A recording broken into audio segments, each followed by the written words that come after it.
Welcome back. Telangana సంస్కృతి సంప్రదాయాలకు ప్రతీక అయిన పూల పండుగ అంటే తెలియని దేశం లేదంటే అతిశయోక్తి కాదు. అంతలా బతుకమ్మ ప్రాశస్త్యం ప్రపంచ నలుమూలలకు విస్తరించేసింది.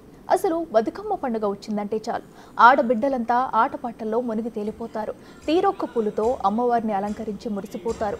విదేశాల్లో ఉండే తెలంగాణ వాసులు సైతం బతుకమ్మ పండుగ కోసం సంవత్సరమంతా ఎదురు చూస్తుంటారు. ఎక్కడున్నా ఏ దేశం ఎగినా అంతా ఒక్కచోట చేరి సెలబ్రేట్ చేసుకుంటారు.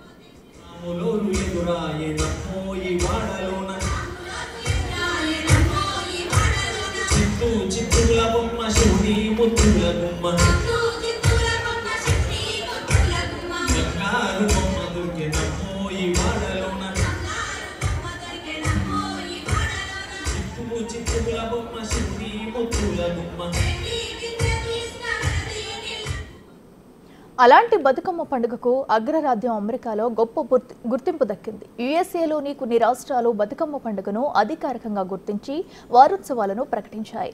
దీనిని అధికారికంగా బతుకమ్మ పండుగ వారం, తెలంగాణ హెరిటేజ్ వీక్గా అమెరికాలోని నార్త్ కరోలియా, జార్జియా, చార్లెట్ నగరం, వర్జీనియా రాష్ట్రాలు తాజాగా ప్రకటించాయి.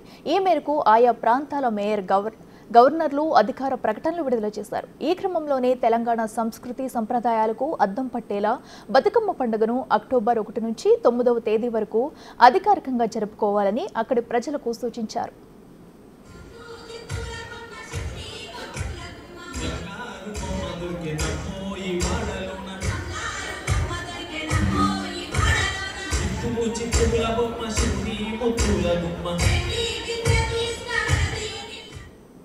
తెలంగాణ వచ్చాక బతుకమ్మ పండుగ విశ్వవ్యాప్తమైంది. ముఖ్యంగా తెలంగాణ జాగృతితో పాటు తానా మాట లాంటి తెలుగు ఎన్ఆర్ఐల ఆధ్వర్యంలో నిర్వహిస్తున్న ఆర్గనైజేషన్స్ కూడా ఆయా దేశాల్లో బతుకమ్మ సంబరాలను ఘనంగా నిర్వహిస్తూ వస్తున్నారు. ఈ క్రమంలో అమెరికాలోని పలు రాష్ట్రాలు బతుకమ్మ ప్రాముఖ్యతను తెలుసుకుని ఈ నిర్ణయం తీసుకుంది.